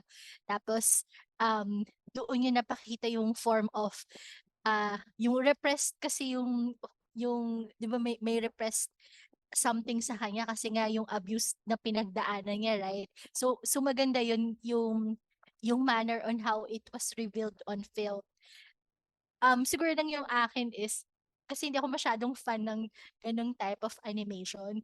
So parang naisip ko tuloy nung pinapanood ko siya if magiging ganun din ba yung same na danas ko kung kung yung regular lang siya na acting or inisip ko I'm not sure kung familiar kayo kay Tim Burton. So parang inisip ko kung would it work much better or mas may dramatic effect ba siya kung parang Tim Burton-ish yung type ng animation or parang yung sa Pixar na ganun yung mood. But other than that, napakahusay nung pagkakahabi ng kwento in such a way na mapapaisip ka kung bakit bakit wala siyang bibig, di ba? So isip ko walang bibig. Pero in the end, makita mo na, kasi yun yung pinagdaanan ni Carlo, yung character niya. So, sa lahat nung, na-surprise ako dun sa twist nung story nung film. So, wonderful. Tsaka gusto kong bigang credit talaga yung sumulat ng script. Tsaka yung tandem niya with the director and how they were able to have such a great film. Ako naman. I think Sige, isa Roy. lang din yung nagsulat ng Ay, to clarify lang yung sabi ni Christine. Isa lang yung si Carl Joseph Papa lang yung din yung nagsulat and nagdirect. And this is based dun sa Cinemalaya site na this is a personal story kasi based sa mga films niya, like it's always based sa mga sa inspired by real life stories. So yung sama ng biring sa nanay niya yon, sa paglisan sa lola niya yon. So this time daw, it's his own story. So, I mean, I'll talk about it later. I wanna know the others muna. Yeah, sino yung nagtaas kanina? Si Paul yata?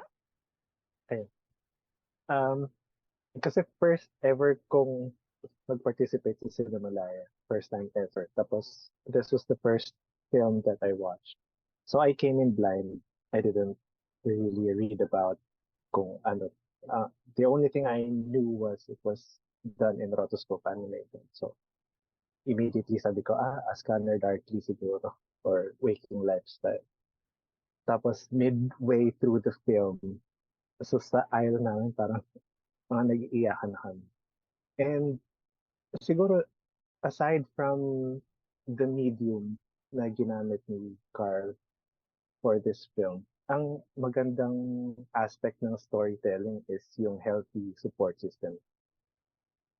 So, yung character, si Eric, yung character ni Carlo Aquino, kung wala yung support system niya, in the form of Gio Gahol and Dali De Leon's character, baka tuloy yan ng matanggal yung parte ng mga katawan niya. So, ang maganda dun, it's an interesting juxtaposition din. Yung nabanggit ni Shinken na he's an animator, pero bakit hindi kumpleto yung animation niya sa sarili niya ng katawan. And siguro yung rebuttal naman for me, rotoscope, may sense of playfulness and ridiculousness sa quality ng film that gives it more heart. Na parang, okay. Tapos yung may flashback scenes ng alien abduction na ang mishmash ang haphazard ng pagkakadrawing. So para siyang representation ng parang murky memory or something that represents a repressed memory as the film later on revealed.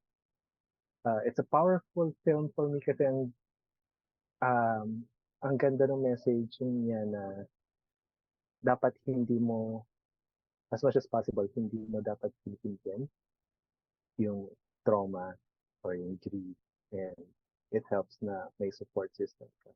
Kaya yung ang ganda ng representation ng wala siyang bibig, tapos nawalan siya ng mata, nawalan siya ng genitals, nawalan siya ng kamay. And then, na-meet niya yung pinsan niya na si Pressy, na wala rin yung bibig. Tapos later on, it dawns on the audiences na, kaya rin pala walang bibig si Pressy. So, mas naging weighty, mas naging mabigat yung film. So, overall, ang ganda ng start ng Cinemalaya experience ko kasi yun agad yung bunga. And siguro ito yung masasabi ko na, well, it's not saying much kasi ang konti ng animated film sa local scene. Pero so far, ito yung best animated film na ma-offer ng Filipino cinema. So, Ayun. Roy, may gusto ka sabihin? Ano lang, to discuss din siguro yung animation style nito. Ngayon ko lang din naisip na parang, kasi diba the film had, parang kind of like a meta approach na din with its style and also na din yung story na din. So I think yung pinaka-closest talaga na style na pwedeng na-app for this story is yung rotoscope. Kasi if I'm not mistaken, parang sinushoot talaga nila yan and then like saka rin nila transform into animation, diba? So parang mas close siya to the attempt ni Carl Joseph Papa na this is also kind of like a personal story na din.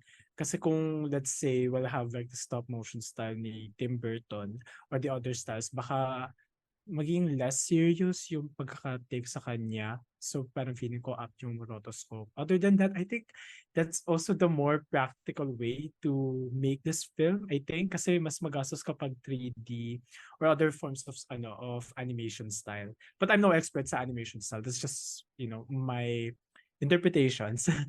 But in terms of ano naman, like of the film naman, I think talaga na it was masterfully done kasi the topic is so sensitive and touchy, and there were a lot of movies and TV shows that already tackled trauma na din, especially with the case dito nung character ni his name is Eric if I'm not mistaken, di ba? Like we saw films like Promising Young Woman or TV series of I May Destroy You na how do you deal with the trauma that has inflicted sa'yo with these experiences. And I think what made E.T. Mapukpukaw, let's say, excellent in its storytelling is parang we saw na parang ang not to be ironica, pero like ang may pinaka-boses talaga dito is si Eric, na siya yung nakikita natin na tinatry niya talagang kontrolin yung situations niya. Nilalabanan niya talaga yung aliens. He's really trying to make ways to make genuine connections na hindi siya na-define lang ng kanyang situation, ng kanyang trauma, pero like he's actually owning up to his own agency. That's why it is so interesting to follow him and his adventure in defeating this alien dito. That's why I think na very powerful siya, and the storytelling na up to the end, it all made sense na it's really up and it really earned the emotional like the emotional gravity of the ending, especially nung nasabi na yung line doon sa ending na yon na it really earned my my tears siguro kasi sa huli paiyak na ako eh.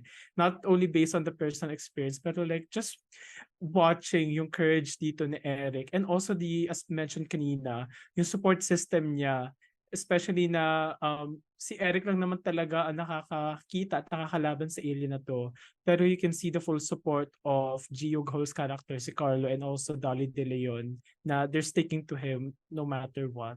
I really like it. I like on how it is sensitive and at how it gave power mismo to the protagonist on telling his own story about his struggle, about his trauma.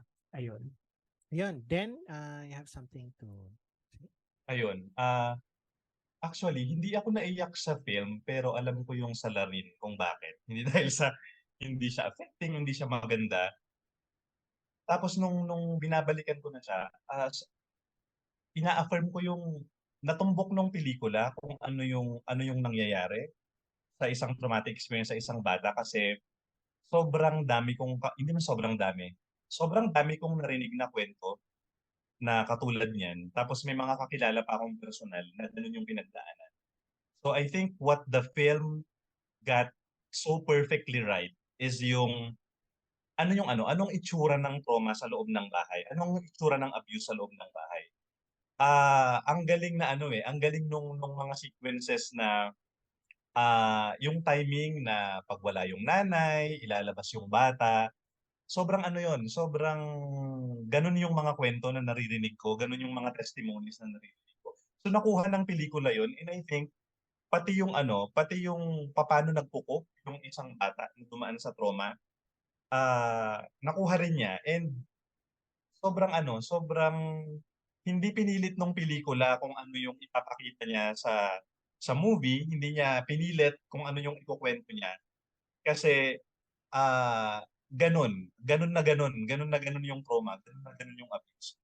So parang yung sa dulo lang siguro na parang hindi ako masyadong, actually after nung kalahati, yung medyo alam mo na yung nangyayari. Alam mo na kung ano yung mga binubuo, ano yung mga hinahanap ni Eric dun sa pelikula. But I think kung itsura ng abuse, kung itsura ng trauma, nakuha yun ng pelikula. And kung personal na karanasan yun ni Carl Papa, well, hindi nga siya magkakamali. Kasi yun napaka-lucid. Kumbaga, napaka-lucid nung karanasan. Yung pagkukwento ng karanasan tungkol sa isang batang naabuso. yung kung bakit may silence, kung bakit may mga alam mo yun, may mga anxiety, may mga fear, etc. etc. So yun, hindi siya yung best film for me, pero siguro dahil sa factor nga na yun na hindi ako masyadong nagulat na kinwento yung pelikula na yun. Parang ganun. Kasi nga, oops, oo, ganyan, ganyan yan. Parang, actually, bago ako manood ng pelikula, chat ko pa yung ano eh. Hindi naman yung right on that day. Chat ko pa yung kaibigan ko mismo na may ganong karanasan. And somehow, ang topic is abuse din. So, siguro factor yon. But I admit na natumbok ng pelikula kung ano yung itsura ng trauma at child abuse. Yan. Siguro sa akin, nung in-approach ko yung si Di Mapukpukaw, parang in the context of Carl's trilogy of films, na each one of his films merong degradation or merong damage sa katawan. For example, sa Manang Biring, may cancer si Erlinda Villalobos, si Manang Biring. Sa Paglisan, there's si Ian Veneracion, he has Alzheimer's, so his mind is fading. And yung nangyari kay Carlo Aquino here occurs as yung abuso sa kanya ay nangyari, di ba?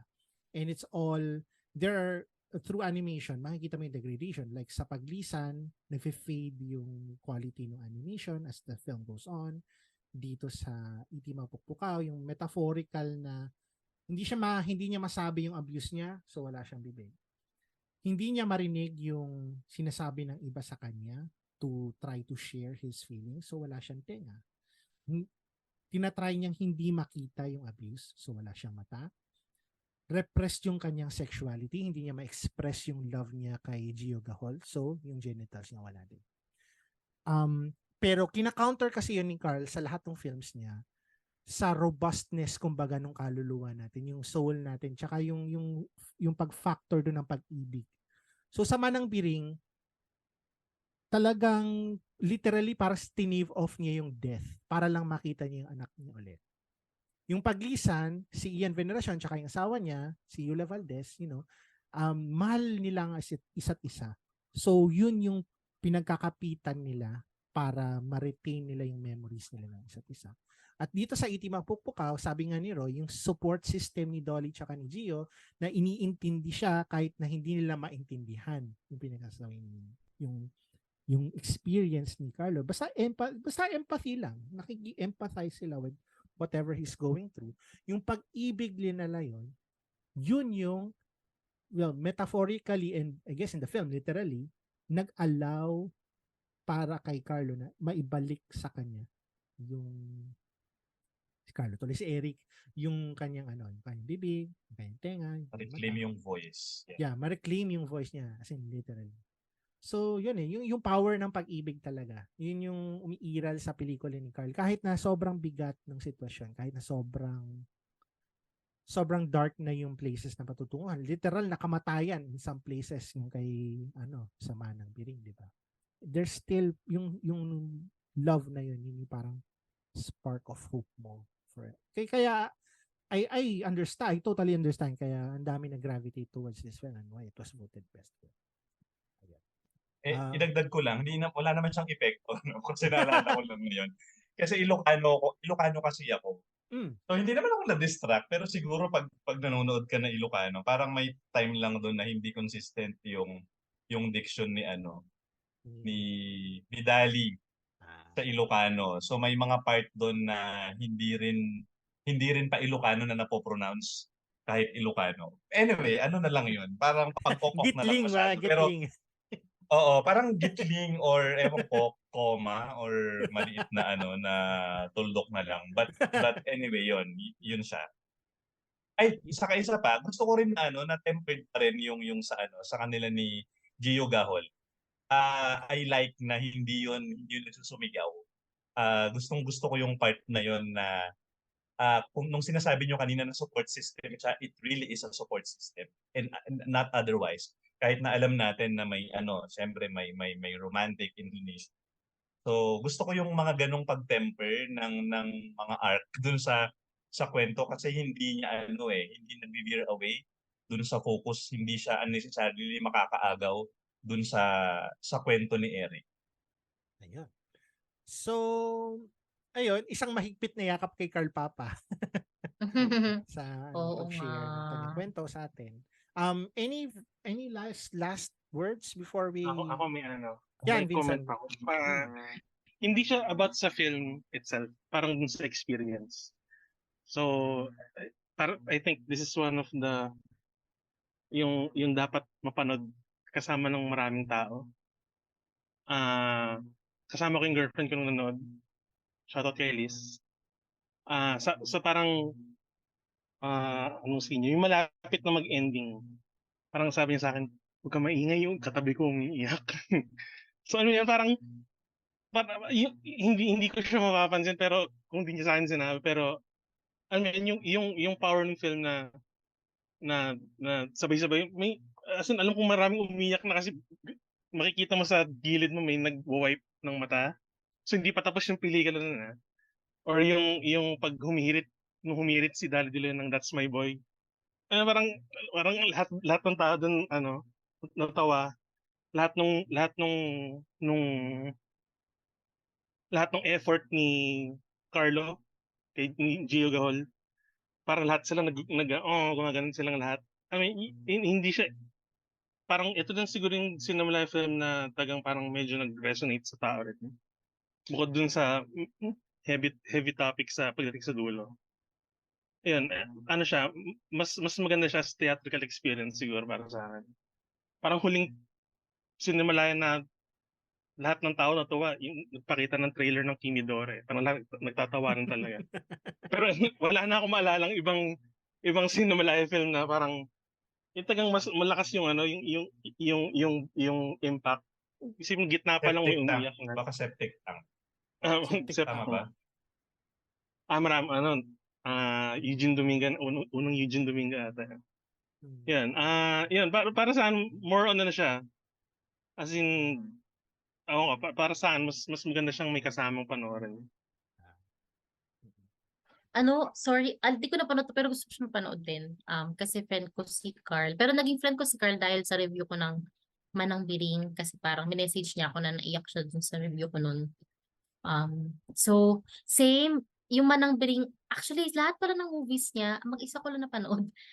Tapos, ang galing, natutuwa naman ako na yung consistency niya na parang may iyak ka, matatawa ka. Parang nalala ko sa Manang Biring kasi may scene doon na parang malala na yung cancer ni Manang Biring. Tapos nasa disco sila or something kasi may nahanap silang tao. Tapos alam mo yung parang 6 lang kami sa sinanon pero tawa kami ng tawa. Tapos umiiyak na ako kasi syempre alam mo na yung outcome na she's there because something. Tapos same sa paglisan, basta may scene doon na parang nakalimutan nung character ni Ian Veneracion magsuot ng something. Tapos tawa kami ng tawang lahat sa sinanon pero lahat kami may sipon na. Umiiyak na kaming lahat. Tapos parang sobrang jump pack din ng sinehan nun. Hi Carl, shout out to you. More power, chari. As in, nakatayo ako sa umpisa ng film kasi wala nang upuan. Ganun siya kaganda. Sa yun mini theater ng Cinema 76. Ay, Cinema 76 pa. Basta anyways, mini theater yun na somewhere. Pinalabas yung paglisan. So, sayang di ko. Pero hoping na mapanood ko tong Itim mo. i-DM mo si Carl baka. Bigyan ka ng kopya. Oo. Ayun. Ayun. Roy, meron kang gustong i-add? Wala.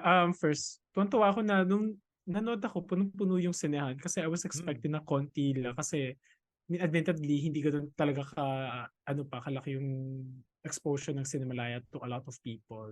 Pero yun, sobrang daming tao talagang nanood yun. So I'm happy for Carl. Congrats po sa success. Second, I also like to take note na din yung siguro yung queer representation dito.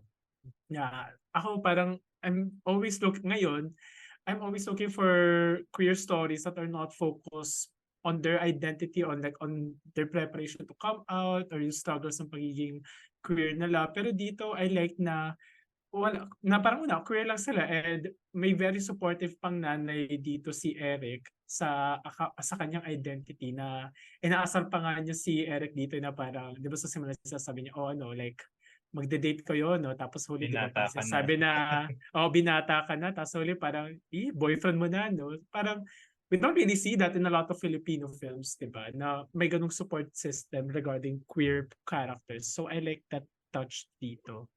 Yung normalcy, pinakita lang yung normalcy. Oo, na Mag-add ako parang, dyan. yeah. Nung napag yung E.T., gulat nga ako may talkback. Yun, binanggit yun ni Carl na yun nga, based nga yung screenplay sa buhay niya. Tsaka meron daw siya mga kinausap na nag-experience daw talaga ng. Tapos yung part na yan na parang wala lang. As in, ang dating pinapansin si character ni Carlo Aquino dahil weirdo lang siya. Pero hindi dahil sa yung kung LGBT pa siya or what, di ba? Parang ano raw yun, yun yung environment rin ni Carl Papa na yung nanay niya supportive rin sa kanya. Ayun, as in, parang normal lang, hindi mo normal lang talaga, as in, wala lang. Yun, parang ano nga lang, refreshing sa pelikula na ganun. Yun. All right. So that ends our discussion of the one half of the 10 Cinemalaya films for 2023. So doon tayo sa bonus round. O Ses, ikaw nang Yes. bahala dyan. So bonus round na. So magbabay muna tayo sa ating mga viewers sa live. Bye guys. Bye, So guys. ano namin to, bonus track. So you will have to listen to this episode para mapakinggan yung mga extra naming hanasyan since 2-part special siya. So our guests have the chance to talk about other things about Cinemalaya, yung mga nasa set B sa Friday group na gusto nila sanang i-tackle pero hindi nasama Parang sa shorts lang no? Shorts A, shorts B. So shorts Oo. A. So, abangan niyo po ang paglabas namin ng episode na to sa Spotify and the Film Police Reviews website. Nasa Apple Podcasts din po kami. Wow, parang showbiz talaga, no? Kung saan tayo mapanood. Oh, and soon YouTube. Yes. Diyan ha, tandaan mo. Charing. Ayan. And sa nag-comment po, yes, you can watch this video again pagka-end namin ng live broadcast. So, bye and good night. Thank you po sa panonood. Ayan. Third World Cinema Club.